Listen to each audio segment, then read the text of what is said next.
Hello everyone, thank you for joining this webinar entitled Systems Biology of Ectopic and Anapotopic Syndrome today. My name is Nora, the host of this webinar.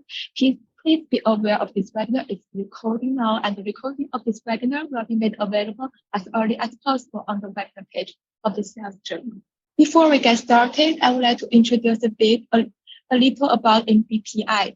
MDPI is a pioneer in scholarly open access publishing, and we have supported academic communities since 1996.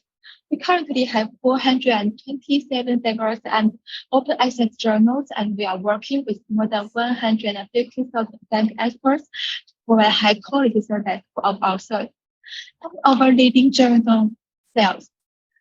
If you would like to find more information, you could check the journal homepage. We have invited 3 experts to give us presentations about these fascinating research topics.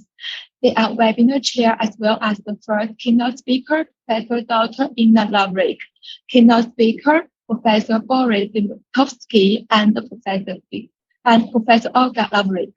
Followed by the Q&A part. If you have any further questions, please feel free to leave them on the question box.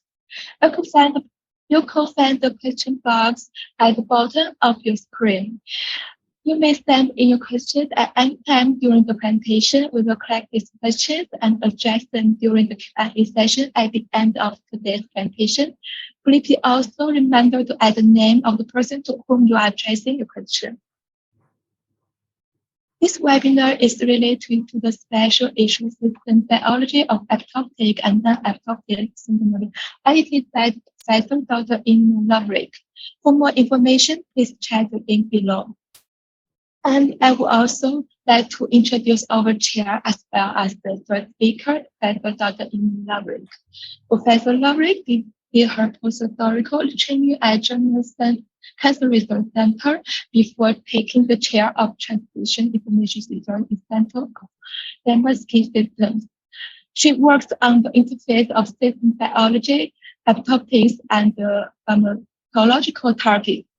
So, for your chair, Professor Inna Lavrik, I will hand the floor to you, and you can start your first presentation.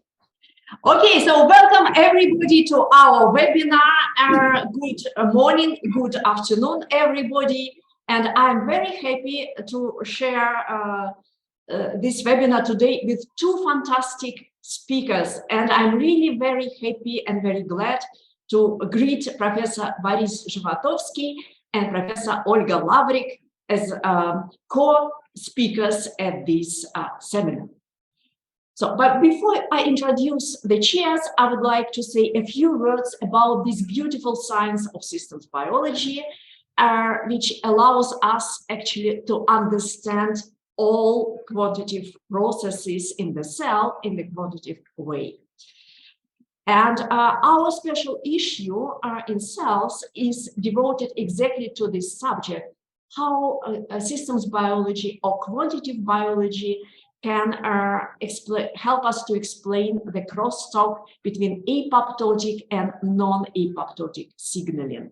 And eventually, nowadays, when we are talking about cell death, we do not mean apoptosis, and this is going to be the subject of Boris' talk, because cell death nowadays is much more broader sense in a way, and therefore, it is even more important to apply the methods of systems biology or quantitative biology to understand this subject. What is very important is that, as Nora has nicely mentioned, that the deadline for this special issue is prolonged, and there is still the time to submit your manuscript. And it is still possible to do till the end of September. And now we are already back to the subject of our webinar, and the subject of our webinar is the crosstalk between life and death in the cell, and how can we try to understand it using the methods of cell biology and the methods of systems biology. So classically, we thought for a long time that cell death is only apoptosis, or programmed cell death is only apoptosis. And there are two major pathways of apoptosis that are extrinsic or intrinsic pathway.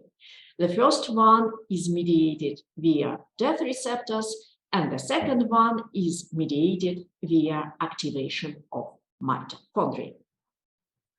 And therefore, there are quite some studies that were going on in this direction and that allowed to build the basis for systems biology of programmed cell death. And therefore, the subject of my talk is going to be devoted to the subject of systems biology and how can we, starting from systems biology, get the new ideas on the quantitative regulation of the cell fate decisions in the death receptor networks or in the extrinsic apoptosis pathway. And then afterwards, as I mentioned already, it's really a big honor for us that Professor Boris Zhivatovsky has found the time to take part in our webinar. And Professor Boris Zhivatovsky is a key world expert in the cell death research, and he has almost 70,000 citations, and he has H index of 107, which is really a fantastic, fantastic record, so to say, in our field. And we are really very happy that you found the time, and you will talk today about programmed cell death, past, present, and future.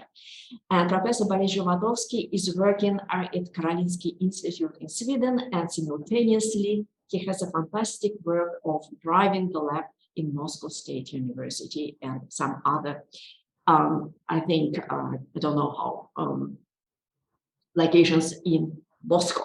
So welcome very much, Boris, and we are all looking forward to your talk. And with this, with the talk of Boris, we will leave the field of the cell death, and then we will switch to life. And here, of course, this is my very special pleasure to greet Professor Dr. Olga Lavrik, who for many years already enlightens this fantastic field of DNA repair research. And in particular, she's working on PARP1 and many other PARP proteins, which is going to be the subject of her talk. And she's always opens the new horizons in the DNA repair research, which is really something which is very important for the cell death, because when the cell is not dying, it drives proliferation. And this is the basis for this is a sort of DNA repair, which is in the center of Professor Olga Lavrik's research.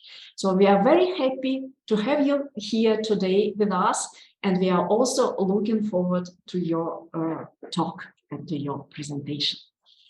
So with Professor Olga Lavrik is the member of the Russian Academy of Scientists. She simultaneously works at Novosibirsk State University, and she's the head of the big department at the Institute of Chemical Biology and Fundamental Medicine in Novosibirsk. So with this, we are exactly at the time of my talk, and I'm looking forward to your beautiful talks. And before we go into your talks, we are starting with my talk. And as mentioned, I am going to talk today about the dissecting the quantitative regulation of the cell fate decisions in death receptor networks.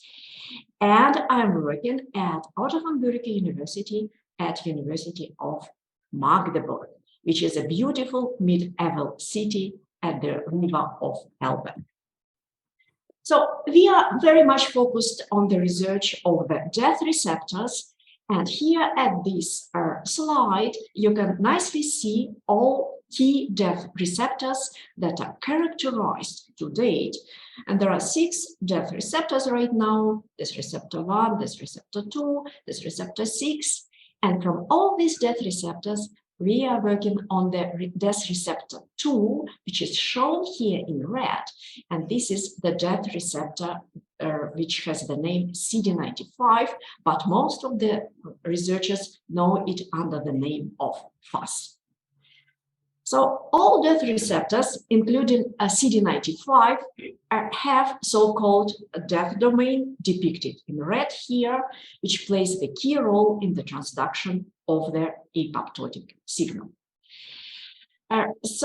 This signal transduction starts with the formation of the so-called death-inducing signaling complex. The key components of this complex are shown on this slide, and you can appreciate that the center of this complex is, of course, death receptor CD95, which is triggered by the corresponding CD95 ligand, which in turn then leads to the formation of the activation complex. And the key function of this complex is to activate procaspase 8 in this complex, which occurs in the so-called DED filaments. So DED filaments are comprised three DED chains that are formed via interactions of the DED domains of this initiator procaspase. So procaspase 8 is the initiator caspase of extrinsic apoptosis, and the process of its activation in the DED filaments occurs via dimerization, and therefore it is very important that these DED filaments are formed and drive activation of caspase 8. And the discovery of these DED filaments has happened quite recently, and those are key publications that contributed to the building the topology of the DED filaments. So the activation of procaspase 8 at the DED filaments is counteracted by the special proteins C-flip, or C-flips, which is cellular splice inhibitory proteins that also bind to the disc via DED domain interactions. And if we look at their signaling network of CD95, one might say that, okay, this is pretty much activation of caspase 8, but as you can see from this network, this is a very sophisticated network which comprises many inhibitors, many activators, and many amplification loops. And after activation of caspase 8 at the disc, it can directly cleave effector caspases, which goes into the cell death, or it can activate mitochondria and activate intrinsic pathway, and also activate caspase 9, which drives us into the cell death. And therefore, this scheme has been known already for quite some time, but around 2003, we have started to ask the question, so how this network is regulated? Is it regulated at the CD95 disc via activation of procaspase 8, or the key rate-limiting state of this network is at the level of the activation of effector caspases, or at the level of activation of its inhibitors? And in order to understand these questions, we decided to build systems biology models of cell death networks, and we have built quite some models, mathematical models of this network, supported by the computers, and allowed to understand this network in the quantitative way. And the surprise was that the key decisions in this network are taken at the level of the CD95 disc complex, and all the decisions are pretty much defined by the degree of activation of caspase 8 at the disc. And this is pretty much shown in this one of our latest model, which describes the crosstalk between activation of caspase 8 and NF-κB signaling path. And therefore, as a result of these modeling approaches, we came to the conclusion that in order to influence CD95 network, one has to target two proteins in this network that are procaspase 8 and C-flip.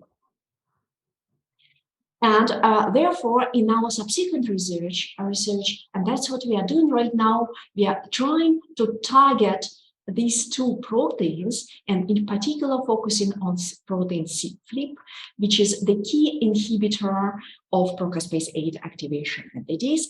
And the key goal in this way to activate caspase 8 and then also via this approach from one side to try to get more molecular mechanisms of activation of caspase 8, and from another side to develop new targeting therapies to target many diseases, in particular cancer.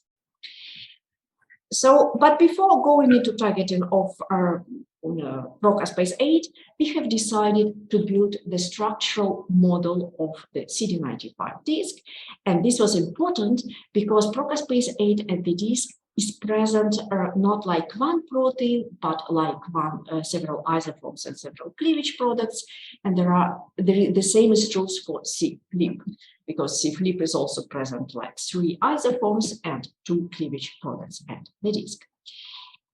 And in order to model all these complex interactions, we decided to take the newest view on the DED filaments, and a very talented doctor already, Dr. Nikita Ivanisenko, in our cooperation network, has modeled these interactions at the disc, and in particular, he has built the model that allowed to predict that C-flip can interact with FAD via so-called type 1 interactions, and in particular that it can utilize its 1B interface in the DED domain to bind to FAD directly and not via procaspase 8.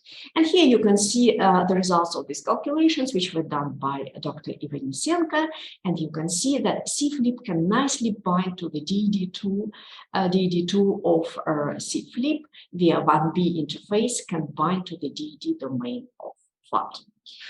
And this resulted in building the new model of the CD95 disc DED filaments, and this model is shown here, and in the center you can see the DED domain of FAD, which is shown in brown color, which interacts with our C-flip DED2 domain shown in yellow, and DED1 is shown here in orange as well.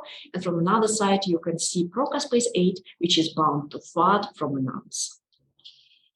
And this in turn was supported by experimental data, which are shown here, and these are distal immunoprecipitations that have been performed by Laura Hiller-Trichter that show that C-flip indeed can be recruited to FAD via so-called its DED domain, as is shown here in this Western plot. And after building this model, and these experiments were performed, and they were also supported recently by experiments of another very talented PhD student, Karina Koenig. We moved forward and we built tried to analyze the stoichiometry of our disc when we overexpress different isoforms, and in this way to get new ideas about the disc composition.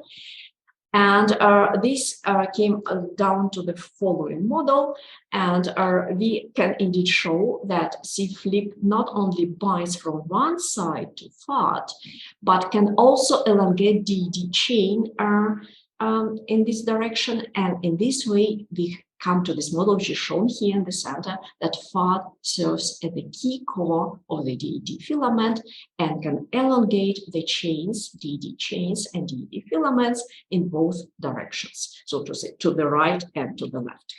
And these results might result in a very long DED filaments and very long formation of those chains.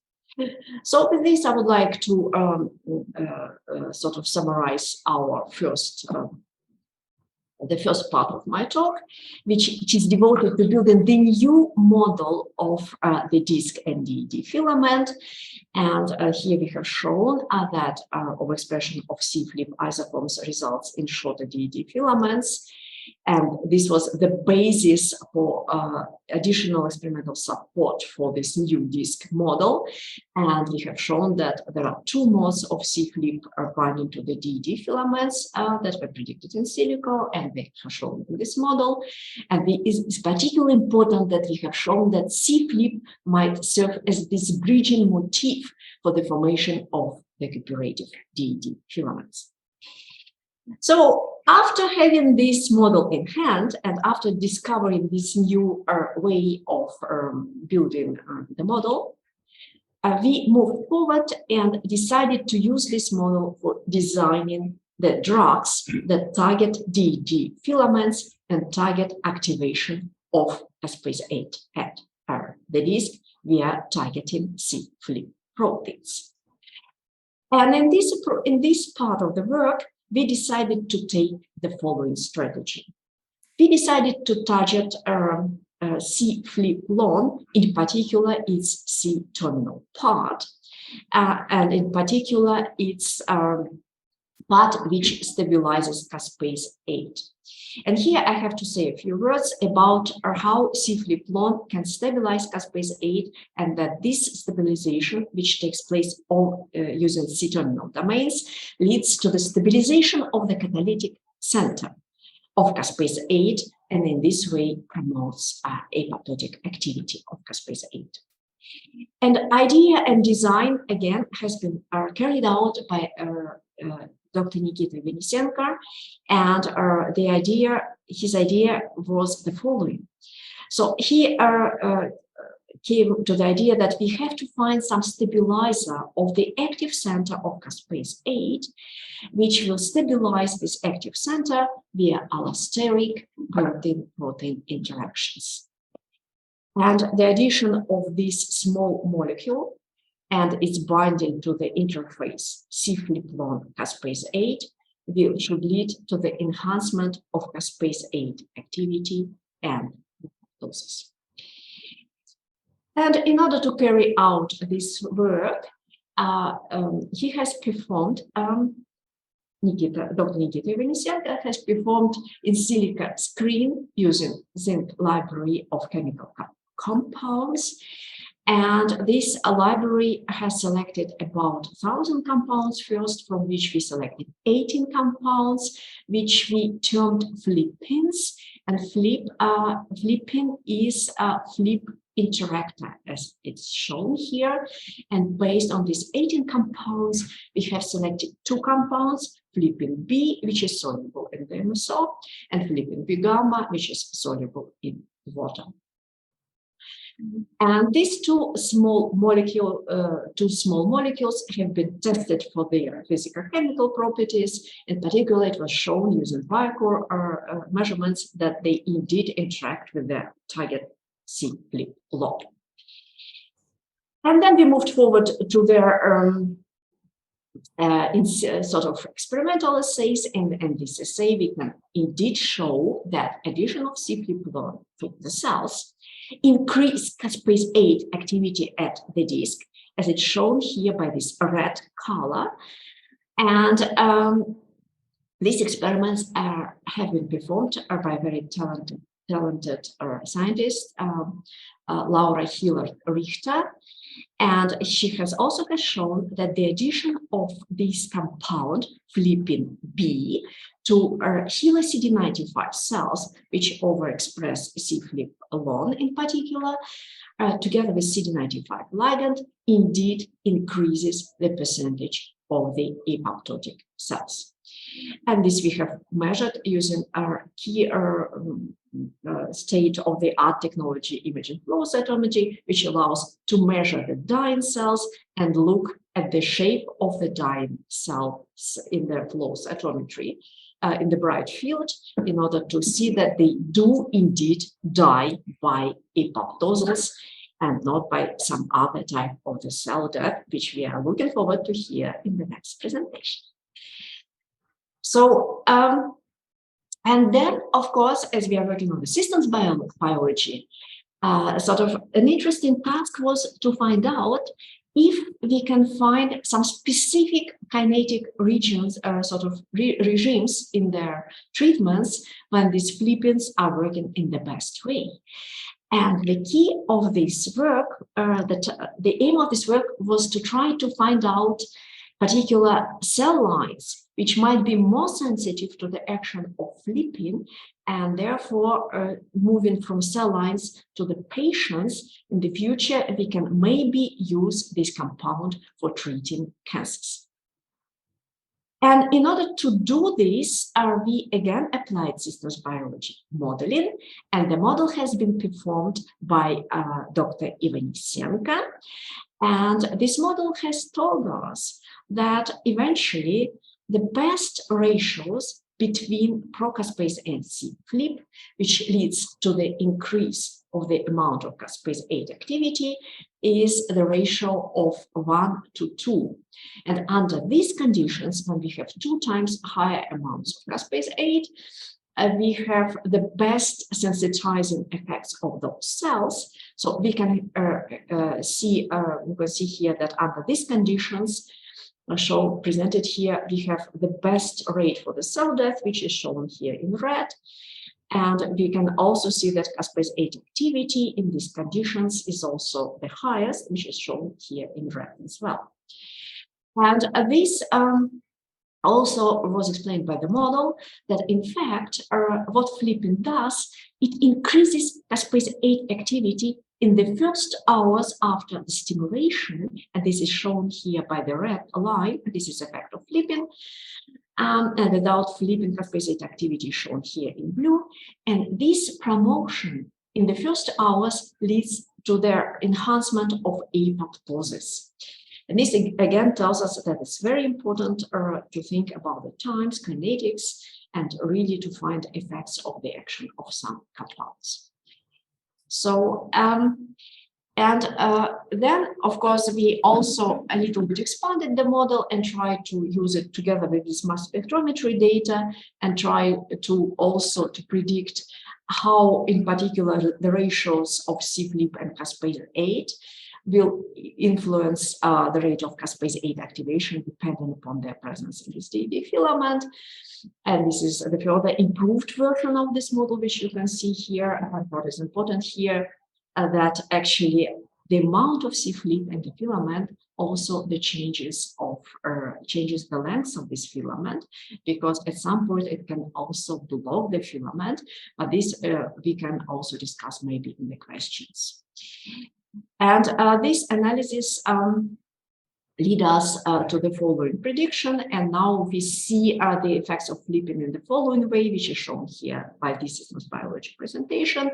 And you can see that cell death really occurs only we have caspase 8 to C-flip ratios 3 to 1, which is shown here by this green line, and it occurs indeed only in the first 2 hours after the stimulation with the death ligand. So with this, I would like to conclude that in this work, we have established the first-in-class chemical probe targeting C-flip alone in the heterodimer caspase 8 and C-flip alone, and thereby increases caspase 8 activity and apoptosis. And we have also shown that modeling particularly using the modeling, that flipping B boosts caspase 8 activity during the first minutes after activation, and therefore by prolongs the catalytic life of the heterodimer and increases apoptosis. And of course, this work wouldn't be possible without fantastic work of Dr. Nikita Ivanisenko, and also without fantastic work of Laura Hillert-Richter, who also actually can use the name doctor already. I think, and also without contribution to this project by Corina Koenig.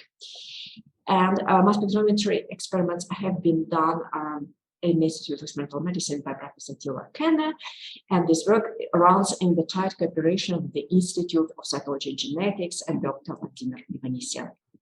With this, I would like to finish this presentation, and thank you very much for your attention. And questions will be coming after the break. So with this, I would like to give the stage to Boris, and I hope you don't see my presentation anymore, and Boris can upload his presentation, right? Or not? Yes. So it's my special pleasure now to introduce Professor Boris Zhivatovsky, and he is going to talk about program cell death, past, present, and future. So, okay, thank you, Ina, for a nice introduction, and thank for invitation to join this webinar. It's really an honor for me to be as a part of this team of Ina and Olga Lavrik. Thank you for invitation. So the reason why I decided to use this topic is the following. A lot of young people are in the field, and that you can see from their publications. However, very few of them are know the history of the field, which is not so long, but still quite interesting. And I'm not. I thought about including the systems biology to my talk, but then I understood that Ina will describe that in detail, so I excluded that, and I think that she did that greatly. So I cannot move, and that is the yes. Now, more than 2,500 years ago, the Chinese philosopher said that while you don't know life, how can you know death? This is absolutely great expression. And what we are trying to do is to define how cells can die in order to understand how cell can survive, continue to divide, and help us to continue our life. During many years, it was not really interesting, and the researchers did not pay attention to understand how cells can die because they saw that it's post-mortem event and it's not interesting. It's more important to know how cell can divide, differentiate, etc., etc. However, there were several researchers who put their attention to this field. Among them are Rick Lokshin, who in 40s, 65 last century, investigated the intersegmental death of intersegmental muscle of silk moths, and he was the first who introduced the term of programmed cell death. He was the really first researcher who understand that the death can be internally programmed. Several years later, three gentlemen, John Kerr, Andrew Wiley, and Alastair Curry, published their seminal paper by introducing the term apoptosis and described this phenomenon as a basic biological phenomenon with wide-ranging implications in tissue kinetics. And in this paper, they describe only two types of cell death, apoptosis and necrosis. And however, since 72 last century, a lot of news appeared and several types of cell death were described. One of them is autophagy. And the name autophagy was coined by the Nobel laureate Christian de Duve back in 1663. However, the real interest of this research was started in 1990s when several groups more or less at the same time and independently discovered autophagy-related genes, first in budding yeast and then as human. And one of them, Yoshinori Osumi, received the Nobel Prize several years ago. At the same time, Dan Kleonsky discovered the so-called cytoplasm to vacuole targeting pathway, which is more specific autophagic pathway.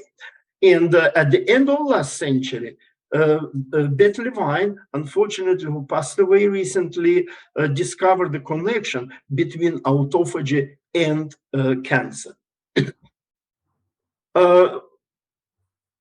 As I mentioned to you in the beginning, only two types of cell death, apoptosis and necrosis, were known. However, in the beginning of this century, the work by Jinying Yuan and her assistant Alexei Degtyarev for the first time showed that cell death or necrotic cell death can also be programmed. They identified the key protein, key kinase, which can specifically be targeted by specific chemical compound and activate this type of cell death. And then work by York Chop and Jiadong Wang described several proteins who were implicated in this type of death. And in fact, York Chop introduced the role of, described the role of caspase-8 in this process, the caspase-8, which just discussed with you. In 2012, Brent Stockwell was first who found that upon there is a type of cell death which is completely depends on the iron, and he coined the term ferroptosis. Since that, two researchers in the field, Konrad Markus and Andreas Linkermann, added much more important data in order to understand this type of cell death.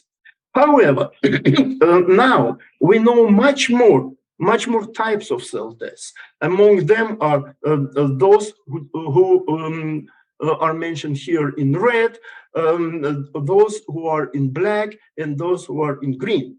Why I divided them in this order? The first in red, we know much more about, and those are which are in green are under tight investigation and detailed investigation during last years, and shortly we'll know much more about them as well. But why nature decided to have so many types of cell death? What is the reason? The mechanism of cell death, all these molecules which are involved in their regulation are already in cells. They're sitting and waiting when is necessary to act. On the other hand, they fulfill some other functions in the cells, and I'm going to talk about that in a minute. Today, one of the most highly developed area of cell death is understanding of crosstalk between various cell death modalities. And indeed, it's very interesting that by different applications, there is a possibility to make a switch. For example, the apoptotic cell death requires energy. However, if we'll try to deplete energy to the certain level or inhibit, for example, caspase activity in already introduced this family of proteins to you, the cell death can be switched from apoptotic to either necrotic or even necroptotic. And by replenishing energy or addition of or activation of caspases, it could be switch back. The same is the same can be done between apoptotic and autophagic cell death. I'm going to talk about this link a little bit later. But why it's important? Now I want to spend a couple of minutes to talk about the role of cell death in very drastic disorders like cancer.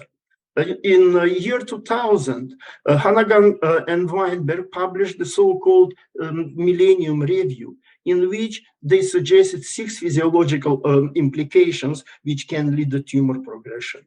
In 2011, they added 4 more physiological implications, and last year, the paper written by Doug Hannigan, 4 more applications were added. So now there are 14 physiological changes which might lead to cancerogenesis. And there is a possibility to influence all of them. However, if one of these implications, mainly resisting cell death, is not acting, there is no possibility to remove cancer cells from the from the body.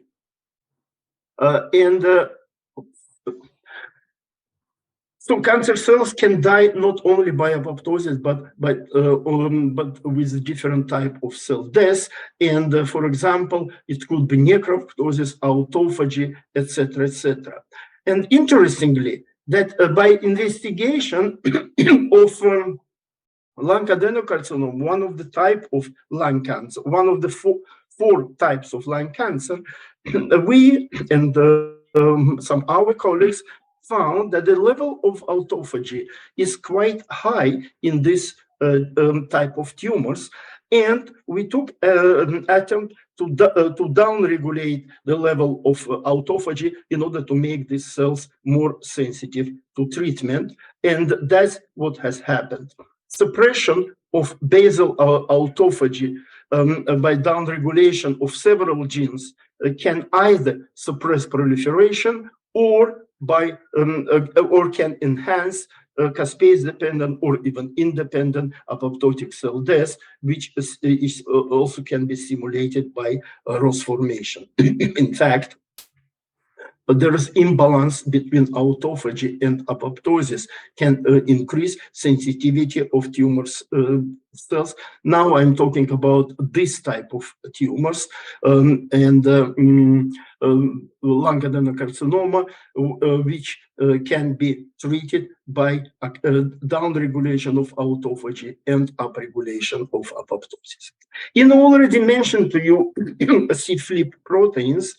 And it's interestingly that, for example, the cooperation between two caspase 8 can lead to apoptosis and block necroptosis. However, if caspase 8 interacts with C-flip long, it can inhibit both processes, apoptosis and necroptosis. However, if C-flip short is acting in this interaction, then apoptosis is blocked, but necroptosis is activated. So by interaction between different proteins, we can the process can be finalized with the different on the different level. Moreover, caspase 8 by interaction with different proteins can be involved in regulation of intrinsic apoptosis and extrinsic, what Ina already described to you. However, it's also important for development of pyroptosis and necroptosis. So different types of cell death can be resulted by different interaction between different proteins. During the last several years, Kaneganti and his group found a complex which they coined panaptotic complex. And this complex consists of several proteins which are involved in regulation of pyroptosis, apoptosis, and necroptosis. And depending on the interaction between these proteins, it is possible to activate any of these three types of cell death. So this really very interesting approach, and I would not be surprised if some other complexes exist in cells which we don't know yet. Big achievement in cell death research was obtained by detailed investigation of BCL2 protein family. And it was started for many years ago by Stan Korsmeyer and continued by his pupils as Tony Letai and several others. Interestingly, that there is a redundancy between function of these proteins, and by downregulation, just one of them, there is a possibility that some other proteins are activated. And perform some investigation using clinical samples and showed that the changes in the level of proteins of the BCL2 family, again in lung adenocarcinoma, can be used or prerequisite for the use of BH3 mimetics. For example, high level of one and low level of the second protein can lead to more efficient action of these inhibitors. And this approach we are using for in clinics now. Another important field is function of proteins which are important for regulation of cell death. And the best example for that is the cytochrome C, which we know is involved in regulation of respiration. However, upon release from mitochondria to the cytosol, it's involved in activation of so-called apoptosome complex and activate caspase 9, etc., etc. So many other proteins are fulfilling their normal function in cells, and upon either movement to another intracellular compartment or via interaction with some other proteins can be involved in the cell death research. And the targeting, specific targeting of these proteins is now under the tight investigation in the field. The next direction of investigation at present time, and I am sure that it will be in the near future, is a metabolic checkpoint. Now, you know, in 1993 was the first ACR meeting on cell death in the States. On this meeting, several researchers for the first time presented their data concerning the role of proteases in cell death. And the pioneer of one of the pioneers of cell death research, Andrew Wiley, told me at that time, you know, it's quite interesting how field is changing. Now researchers imply proteases to cell death. And if it will continue in the same way, shortly the problem of cell death or the field of cell death will be as complicated as the cell cycle regulation. And that's exactly what happened now where we are. And by regulation, for example, the nutrients can regulate the metabolic pathways which are leading to cell death. In this particular case, is ferroptosis. It was a problem discussed for many, many years. What is the point of no return in cell death?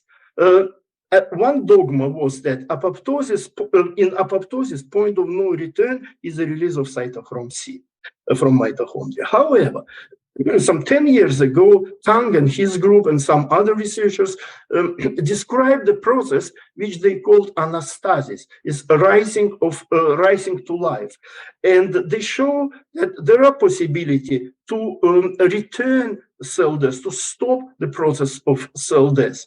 And now we know much more about that the point of no return is present not only in apoptosis, but also in necroptosis, ferroptosis, autophagy, etc., etc. However, the big problem in this case is that cells started to uncontrolled grow, and that can lead to cancer. There are two different directions which are associated with cell death, with inappropriate cell death. One leads to the consequence of one is too many cells are dying, and the consequence of the second is too little cells are dying. That leads to huge diseases in huge different diseases. And now there are attempts to use this knowledge in order to treat these disorders. For example, disease like a severe anemia or polyarthritis, which are linked to the deficiency of one of the proteins, which is essential for digestion of DNA in dead cells. And now there are several drugs against that. Another possibility is GOAT, or also known as a podagra, which is associated with pyroptosis, and there are special complexes, inflammasomes, which are activated in this case. And several drugs now are available to treat this disease. The same or similar is a Crohn syndrome. Several years ago was a Nobel Prize for targeting PD-1, which is a program cell death 1 molecular, and there are several drugs now available for treatment of cancer. So in this list of compounds which are now approved by FDA and can be used for the treatment of disease. And the future of this field, of course, is related to understanding how we can influence the process of cell death in order to treat various disorders. So to finalize my talk, I want to say that cell death is as fundamental as a cell proliferation or any other basic process in animals, and even more important, that research into cell death is showing a little bit more than life. Thanks for your attention. Thank you so much, Boris, for really fantastic presentation. So really great talk. Thank you so much. I'm pretty sure it's going to be lots of questions, and which will be after the talk of Professor Olga Lavrik. And with this, I would like to thank you one more time for a really brilliant presentation, which put together all types of the cell death. And I myself learned so many new things there. Amazing, amazing. Okay, so now we switch the gears and we leave cell death and we go to life. And as I said, it's my very special pleasure to present Professor Dr. Olga Lavrik, who has started her scientific career actually working on protein translation and amino acid RNA synthetases, and only recently joined DNA repair research. But nevertheless, in this short time, she already did enormous contribution to DNA repair research, and the whole world knows her as one of the key researchers in this field. So we still don't see your presentation shared. You have to, there is something, the computer, please go and do this green. Okay, I am going to talk about this poly-ADP ribose polymerases as dynamic triggers for biomolecular condensate formation. And I would like to express my thanks to the organizers to present in front of audience this pretty new topic. And this is really a very interesting direction for the further development of the study of poly-ADP ribose polymerases. And these enzymes, poly-ADP ribose polymerases, represent the whole family of the 17 enzymes. But I am going to talk only about enzymes from nucleus, and this PARP1 and PARP2. Because it will be a quite long story to talk about the whole family, because many news appeared recently about other members of these families. But indeed, this PARP1 was discovered the first from this family and the most well-studied enzyme. And these enzymes are working for life. That's why probably this enzyme have to be killed the first during the initiation of cell death. And I will try to explain why it is so, because these enzymes are really important for life of cell. And PARP1 and PARP2 interact with the DNA damages under cell stress, and binding to the DNA damage, this enzyme catalyzes the synthesis of poly-ADP ribose by using as a substrate nicotinamide adenine dinucleotide. This is very important compound also because this is the energetic factor of the cell, and level of NAD is really important for cell functioning. And if there is a low concentration of NAD during the damage stress, and when there is a synthesis of poly-ADP ribose is going, it is the cells is going to the inflammation and necrosis. So, but this is another side of the story. But as far as for the life story, this is indeed part 1 and part 2 contribute to the life of cell. You can see here the structure of these enzymes. You can see that there is a difference in the structure, especially in the N-terminal domain of these proteins. Part 1 has zinc fingers, this, and also BRCT domain, but part 2 has shorter the structure. This is a low molecular weight enzyme. And this is very important to say about, because this part of the molecules is responsible for the interaction with DNA damages. And it means that probably part 1 and part 2 can recognize differently the different DNA damages. This is important because there is a knowledge that part 1 and part 2 overlapping in their function in cell, at least in the synthesis of poly-ADP ribose. But on the other hand, recently the difference in the function of this enzyme was discovered. But today I'm going to talk about the really new direction in the study of this protein. And I would like to show this poly-ADP ribose like it is. This is a very amazing enzyme. This enzyme catalyzes the synthesis of this polymer. This is linear and branch polymer. And immediately after the synthesis, this enzyme joined covalently to the surface of the part 1 and part 2 and to other proteins, this polymer. And you see, this is so-called also post-translational modification of the proteins and the enzymes in cells.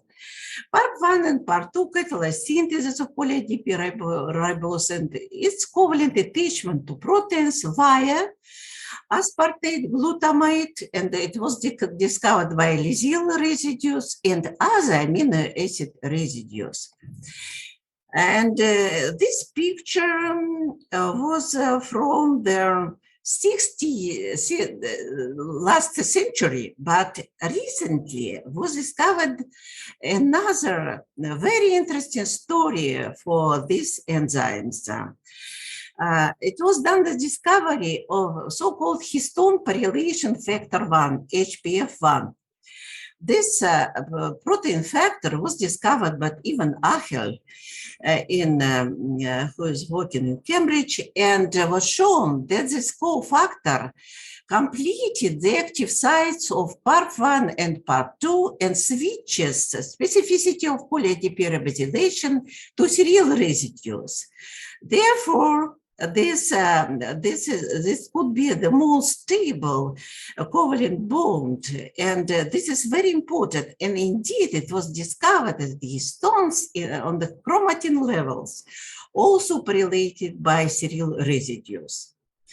And I would like to say the synthesis of PAR in cell is mostly produced by part 1. This is the most efficient catalyst and acceptor of poly-ADP ribosylation at the same time. Remarkably, that this reaction is reversible. And first is the synthesis of poly-ADP ribose, and this regulates DNA repair, modulates chromatin structure, and influences cell fate decision, because it depends on the level of DNA damage and how these damages can be repaired. But also exists the other process, degradation of PAR. And this process is really very fast. PAR is living in cell only minutes when PAR1 is catalyzes the synthesis of PAR. And then this polymer can be degraded, and the main enzyme in the degradation, this is a poly-ADP ribose glycohydrolase. But interesting that this polymer will not be removed completely. There is the rest of this molecule, this ADP moiety, which retains covalently bound to the body of PAR1, PAR2, and the other proteins which were correlated. And there is another family of the enzymes which are responsible for the cleavage of this residue from the surface of PAR. And this is the action of these enzymes are really very specific. This the first enzyme, ARH3, is responsible for the cleavage of covalent bond with the serine. But the target can cleave any covalent bonds, and others, macrodomain 1 and 2, which is very important for this cleavage in viruses, for example, have some specificity, and so on. So this is reversible process and very specific for the synthesis and for the degradation of PAR. Why it is so? Because PAR, poly-ADP ribose, now is really very important for investigation. PAR is a third nucleic acid of cell. This nucleic acid, the maximal length 200 residues of ADP, but has as a charge twice higher negative charge than DNA or RNA. And this polymer is really important for study right now and has a very high role in regulation of many processes in cells, such as transcription, DNA repair, ribosome biogenesis, stress granule assembly, and also DNA and RNA interaction with the protein and protein-protein interactions. And also, right now, the major interest to this polymer consists in the role of this polymer in the formation of biocondensate, so-called cellular compartment, non-membraneless compartments.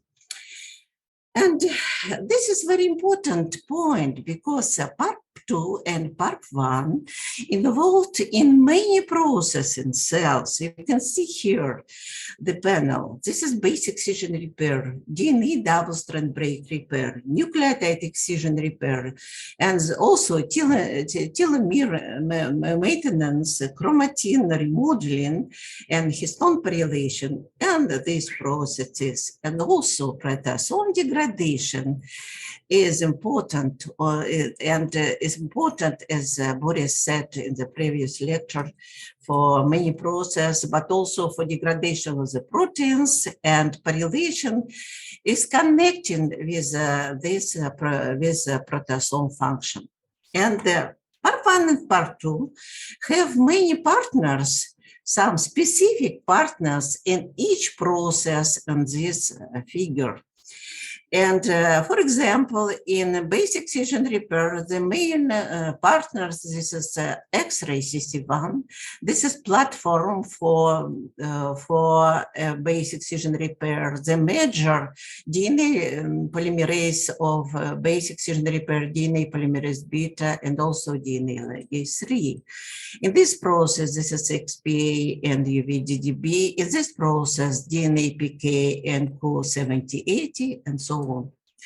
You see, this is really editor of all key processes in cells, and that's why PAR1 and PAR2 are the major targets to develop now anti-cancer drugs to treat different kind of cancers, and mainly the cancers such as breast, ovarian cancers, and so on. But this is another story, but it is the study of the mechanism of this enzyme is really important. It's the top of investigation in the molecular biology and medicine.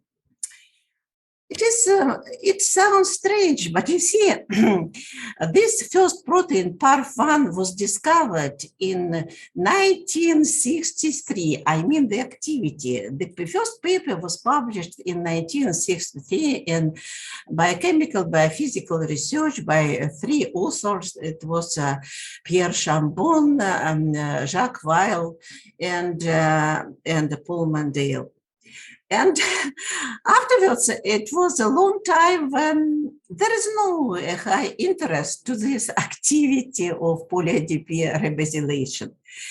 And but in any case, it was a long time ago. But until now, there is a discussion how PARP1 is functioning like monomer or dimer or even multimer in this reaction. And I would like to say that all this form of functioning still exists in the literature. For example, monomer of PARP1 can interact with the damage by this is catalytic subunit and to catalyze cis modification of the same protein. But also another monomer of PARP can form together with a catalytic subunit, the dimer. But this another subunit of PARP can be substituted by non-PARP protein, so-called partner of PARP. And in that cases, it's going transmodification of the other molecule. In any case, this process should be really important for the turnover, for acceleration of the rate of PARP synthesis, because during this process, the product of the reaction can be removed to the other protein, and it should accelerate the rate of the reaction. But it should be even now to analyze in detail. But also the very interesting question that under stress, it was done proteomic identification of the proteins that can be correlated. And the investigators were very surprised that one of the main targets of poly-ADP ribosylation in cells under genotoxic stress are RNA binding proteins. They are targets of correlation, and now it is known that RNA binding proteins contribute to their DNA repair. But how? It is known that RNA binding proteins can be located in nucleus, such as A1, A2, TDP43, and also fuse. But also RNA binding proteins are located in cytoplasm and involved in the formation of stress granule and the P body. And what is also surprising, by the cell signals, these proteins can travel from cytoplasm to nucleus and back. And that's why it was very interesting for us to concentrate our attention on the RNA binding proteins and to see the function of these proteins and their interaction with the PAR instead of RNA. And we concentrated our attention on the fuse. This is fused in sarcoma. This is RNA binding proteins, which interact with the PAR, but also the modification of the gene of these proteins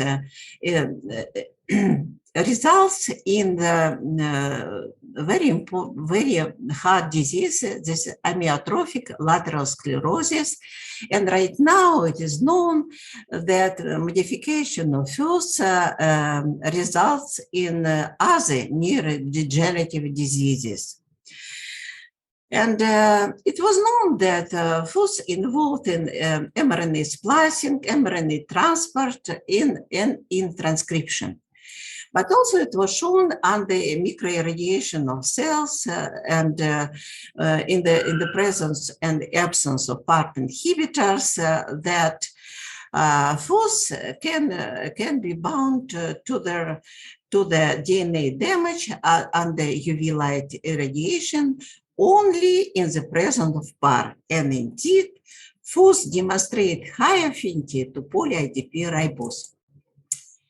And poly-IDP ribose has high negative charge, effectively competes with RNA for its interaction with RNA binding proteins, carrying unstructured prion-like domains. And indeed, FUS has this structure, this disordered structure, and this is also an important fact.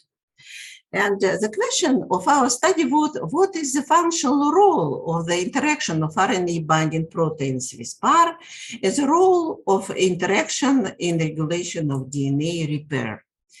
And I would like to show you again this poly-IDP ribose, and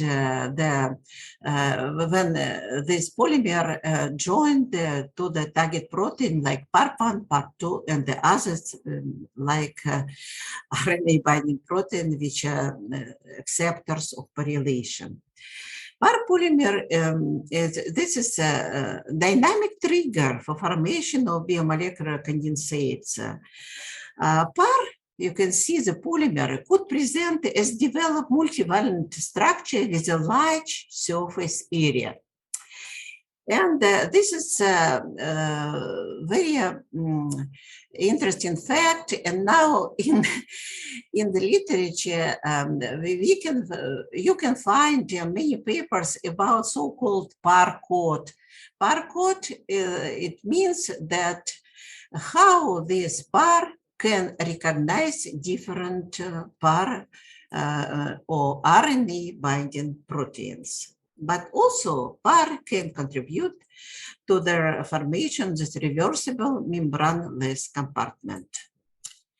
And it was known that FUS contribute to the formation of DNA damage foci and also contributes to the formation of neuronal RNA granules and stress granules.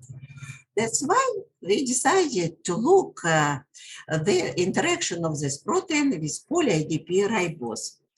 And as a first stage in investigation, we decided to apply atomic force microscopy and to see on the level of single molecule how PARP1 and PARP2 synthesize PAR on the DNA damages. You can see this is a blunt end of the DNA, and this is a pretty large DNA, 1,200 base pair. And PARP1 activates at the end of the DNA. You see so-called star, looks like this very complex structure, and you don't see the fast dissociation of the pyrrolated PARP from the DNA, also interesting. And this is a damage inside the molecule, also the star. But PARP2 is able to synthesize shorter polymer. It is clearly seen by this technique. And when we developed the condition to synthesize on this complex DNA, the PAR, we decided to see what will be happened if we will add to this system this RNA binding and PAR binding protein FUS. And in the present, the FUS, we were able to observe such structures. And immediately we started to think that the liquid demixing is going, and indeed we have such a so-called compartment. Interesting that this compartment can be dissociated by the action of PARCH with hydrolyze this poly-IDP ribose very fast. And you can see how this enzyme destroys this compartment. But also we decided to analyze which kind of the DNA is concentrated in these structures, because the structure can be formed during activation of PARP on the DNA damage. And PAR covalently linked to the surface of PARP, and FUS interact probably with this PAR, and the compartment should concentrate the DNA in these structures. And it was shown by ultracentrifugation that mainly damaged DNA can be concentrated in this compartment. It was shown by my PhD student, Anastasia Singatulina, and published in Cell Reports. I'm very sorry, your sort of 20 minutes are over, so. Yes. But yeah. Okay. So how many time I have? You don't have the time, but just shows the last data.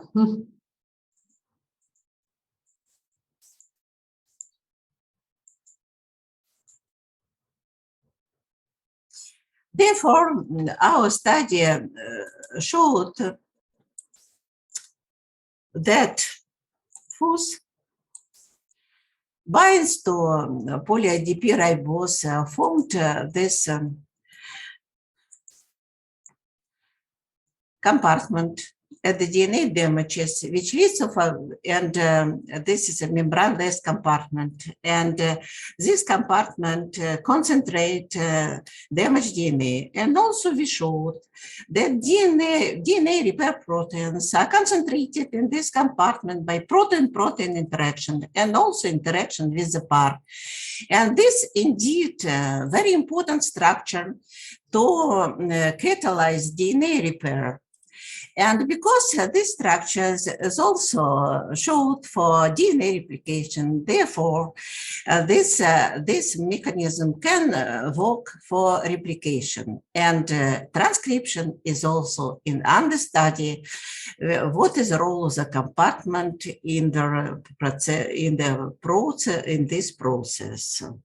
And we showed that the major role in the formation of this compartment uplink disordered domain of FUS, and without this domain or modification of this domain, this protein is not able to form this structure.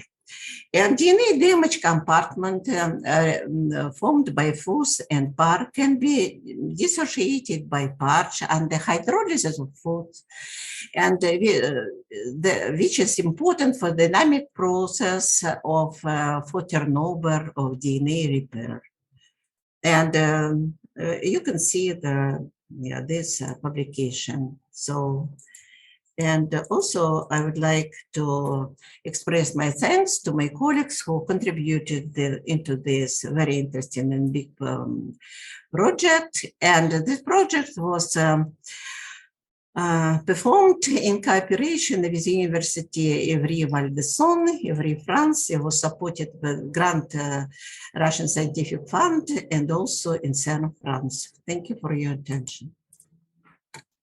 Thank you so much for the great presentation and the great insights into the function of PAR. And I'm pretty sure it's going to be lots of questions.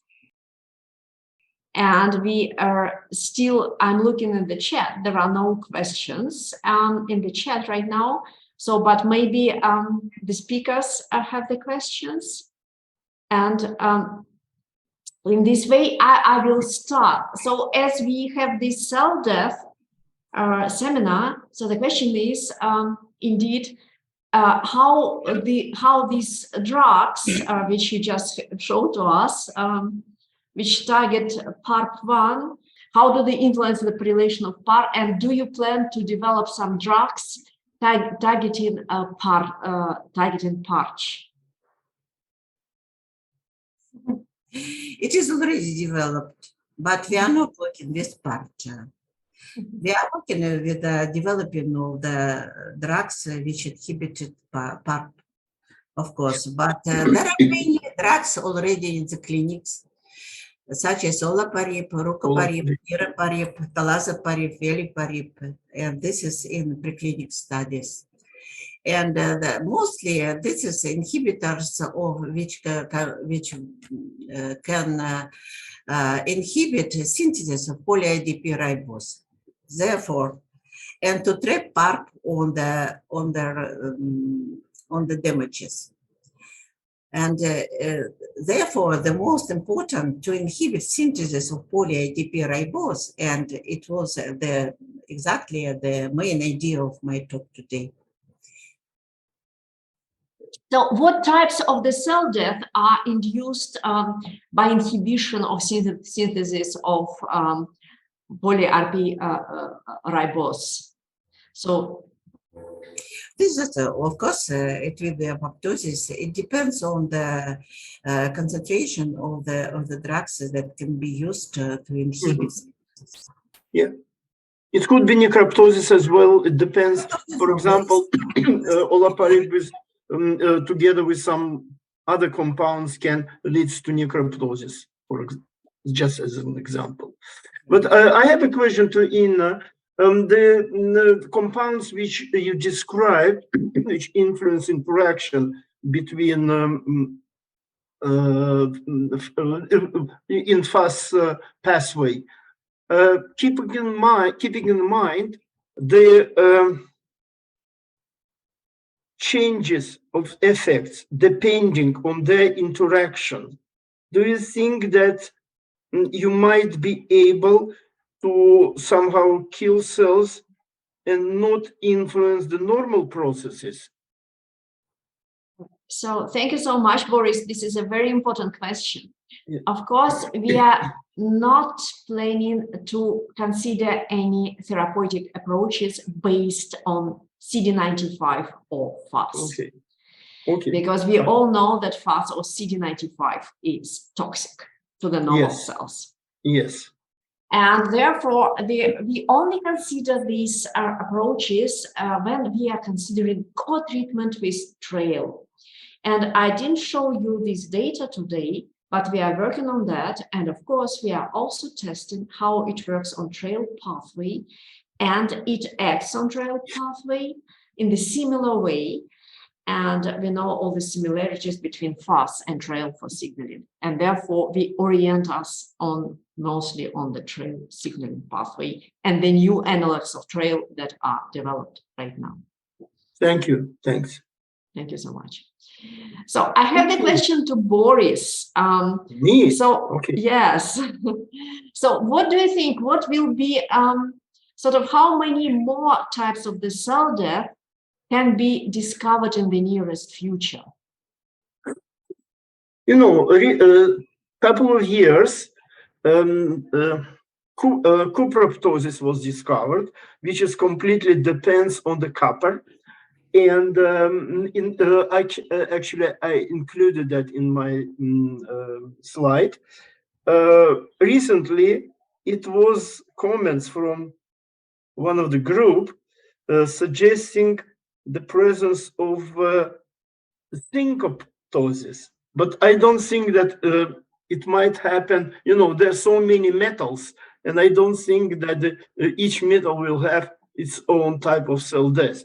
It could be something else, but majority of pathways were already described, and I think that it could be some modification, some knowledge going to the deep in the mechanisms, but not so much news should be. The most important for me is to understand how all this type of cell deaths interact to each other and how we can use this knowledge in order to develop some therapies. That's my my thought, and also important thing is metabolic changes. Metabolic changes, yes. So yeah, thank you so much. I fully agree with this view. So it's really, and I think, yeah, it's fantastic that you mentioned metabolomics in your talk, because this is, of course, the future of cell death research and interactions. And I would like the question to Boris. Yes, you mentioned that it was shown or in progress that the protein-protein interaction between their different proteins which involved in various pathway of cell death. How it was identified and also what is the role of that? It was shown already, or it is under study right now? No, there's some data, some papers already published. For example, this panaptosis story was published in 3 or 4 papers. And moreover, it's known which genes and proteins can make a switch from one type of cell death to another one within this complex. It's known. Another question, how to use this knowledge for the therapy, it's still open. But in on experimental level, it was found and it was well described. But well described what? Well described the genes, gene regulation, or direct? No, on the protein level. On the protein level. On the protein level. Yes. And maybe it is known already how this protein-protein interaction can be regulated, because it's yes. Yes, I think that in 22 was a paper, if I'm correct, in Science, I believe, concerning, for example, this panaptotic story, in which genes can how the gene product can be involved in making this switch. Yes, it was I think that in 22 was the last paper about that. That's what I found. And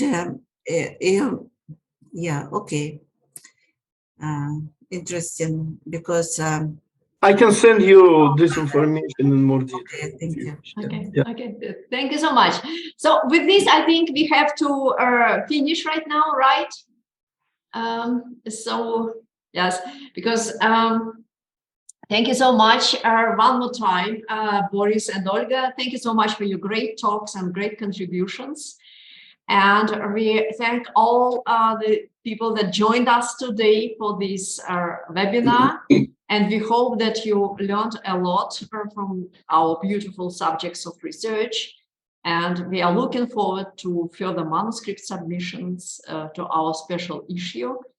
And we would like to thank the journal for giving us the platform to discuss the science in the frames of this webinar. Thank you so much.